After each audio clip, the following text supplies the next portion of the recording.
जय हिंद विद्यार्थियों। आज हम आपकी पाठ्यपुस्तक वितान भाग 1 का दूसरा चैप्टर पढ़ेंगे, जिसका शीर्षक है राजस्थान की रजत बूंदें। लेखक के बारे में पढ़ते हैं। इस पाठ के लेखक हैं अनुपम मिश्र। ये एक पर्यावरणविद हैं। इन्होंने पर्यावरण से संबंधित काफ़ी सारे लेख लिखे हैं, जैसे कि इस पाठ का नाम है राजस्थान की रजत बूंदें। राजस्थान के नाम से ही ये स्पष्ट होता है कि ये पानी से ही संबंधित है, और रजत बूंदें मतलब चांदी की बूंदें, अर्थात राजस्थान में जो पानी है वह चांदी के समान कीमती है। राजस्थान में वैसे भी बारिश की कमी रहती है और बारिश की भी कम होती है, तो वहाँ पर जो पानी है वह बहुत कीमती होता है, इसलिए उसकी बूंदों को चांदी के समान संभाल कर रखने के लिए कहा गया है। जल को उतना ही महत्व दिया जाता है जितना किसी कीमती धातु को। राजस्थान की रजत बूंदें पाठ को लेखक अनुपम मिश्र जी के पुस्तक, जिसका नाम भी राजस्थान की रजत बूंदें हैं, उससे लिया गया है। उसका एक अंश आपके पाठ्यक्रम में रखा गया है। इस पाठ से मूल्य आधारित प्रश्न भी आते हैं, इसलिए आपको जल के महत्व पर पढ़ना पड़ेगा, और अनुच्छेद लिखने के लिए भी ये पाठ आपको मदद करेगा। जल से संबंधित अनुच्छेद जैसे जल संरक्षण, जल के महत्व, जल ही जीवन है, जल प्रदूषण आदि पर भी आपको महत्व होगा। मुख्य बिंदुओं के द्वारा इस पाठ को आसानी से समझा जा सकता है। इस पाठ में ये बताया गया है कि राजस्थान में पानी की कमी से जूझते हुए लोगों ने ये उपाय निकाला कि बारिश के पानी को इकट्ठा करने के लिए कुएं का निर्माण किया जाए, और उन्होंने यह एक जगह बनाई जहाँ की धरती में खड़ी या मिट्टी की पट्टी होती है, और इस काम को करने वाले लोगों को चेलवांजी या चेजारू कहा जाता है। ये इस काम में कुशल कारीगर होते हैं, उनका काम चेजा कहलाता है। जब कुएं खोदी जाती है तो उनका गांव में सम्मान होता है, और हर जगह कुएं नहीं खोदी जा सकती, ये भी वहाँ का नियम है, क्योंकि इसके निर्माण पर स्थानीय ग्राम पंचायतें आदि का अंकुश लगा होता है। तो इस तरह हम कह सकते हैं कि पूरा पाठ इन्हीं कुछ बिंदुओं में सिमटा हुआ है। तो आइए इस पाठ के सार को हम समझते हैं। कुछ बिंदुओं के आधार पर समझेंगे तो आपको आसानी से समझ में आएगा। इस पाठ में कुएं का जिक्र हुआ है। कुएं का अर्थ है छोटा सा कुआं। सामान्य कुएं की तुलना में इसका व्यास बहुत कम होता है, लेकिन इसकी गहराई लगभग एक समान होती है। गहराई बहुत होती है पर उसकी चौड़ाई अर्थात व्यास कम होता है बड़े कुओं की अपेक्षा, इसलिए इसे कुएं कहा जाता है। कुआं भूजल को पाने के लिए बनता है, पर कुएं बारिश के पानी को संग्रहित करने के लिए बनाई जाती है। मरुभूमि में रेत का विस्तार और गहराई ज़्यादा होती है। वर्षा होने पर पानी भूमि पर पड़ते ही रेत में समा जाता है। जहाँ कहीं कहीं रेत के सतह के 50-60 हाथ नीचे खड़िया पत्थर की पट्टी चलती है। कुएं में पाया जाने वाला भूजल पीने लायक नहीं होता है, क्योंकि वह बहुत खारा होता है, इसलिए जो खड़िया पट्टी होती है वह वर्षा जल को गहरे भूजल में मिलने से रोकती है। ऐसी स्थिति में उस बड़े क्षेत्र में वर्षा पानी भूमि की रेतीली सतह और नीचे चल रही पथरीली मिट्टी के बीच अटक कर नमी की तरह फैल जाता है। मरुभूमि में रेत के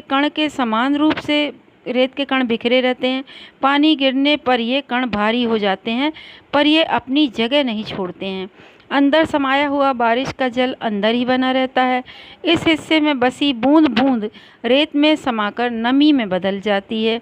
यह समाई नमी बूंदों में बदलकर धीरे धीरे रिसती है और कुएं में पानी जमा होने लगता है।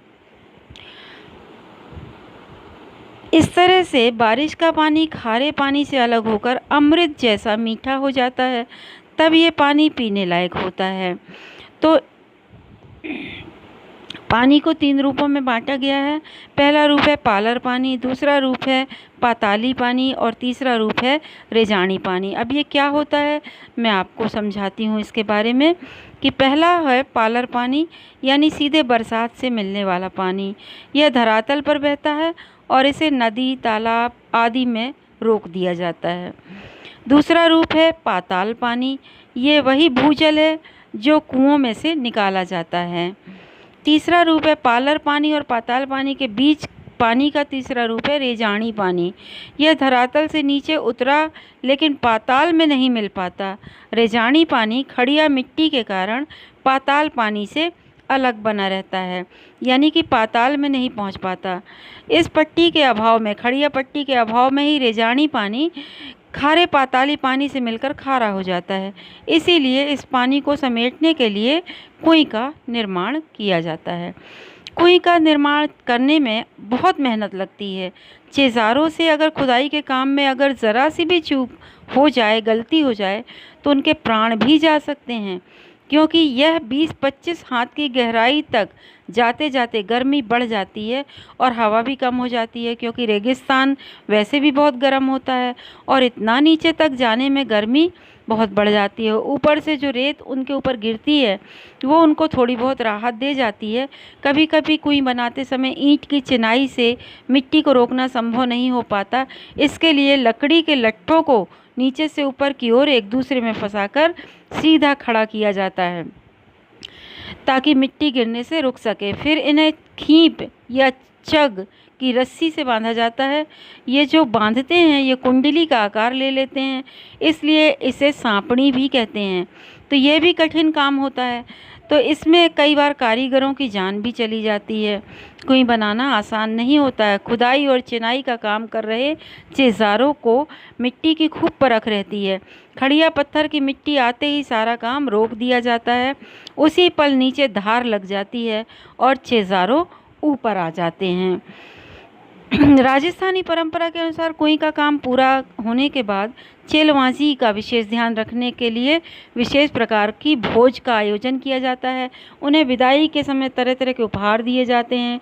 चिज़ारों के साथ गांव का संबंध यहीं नहीं टूट जाता है, बल्कि साल भर के 30 त्यौहार, विवाह जैसे मांगलिक अवसरों पर नेग भी दिया जाता है। फसल आने पर खलिहान में उनके नाम से अनाज का एक अलग ढेर भी रखा जाता है। ये सब पहले होता था, परंतु अब सिर्फ मजदूरी देकर ही काम करने का रिवाज आ गया है। कुएं का व्यास कम होने के कारण इसे साफ रखने के लिए ढककर रखना आसान होता है। हर एक कुएं पर लकड़ी के बने ढक्कन से ढके मिलते हैं। कहीं कहीं घास फूस की छोटी सी टहनियों से ढक्कन बनाकर भी उनका प्रयोग किया जाता है। गांव में हर एक की अपनी पर्सनल कुएं होती है तथा उसे बनाने और उससे पानी लेने का हक सिर्फ उसी को होता है।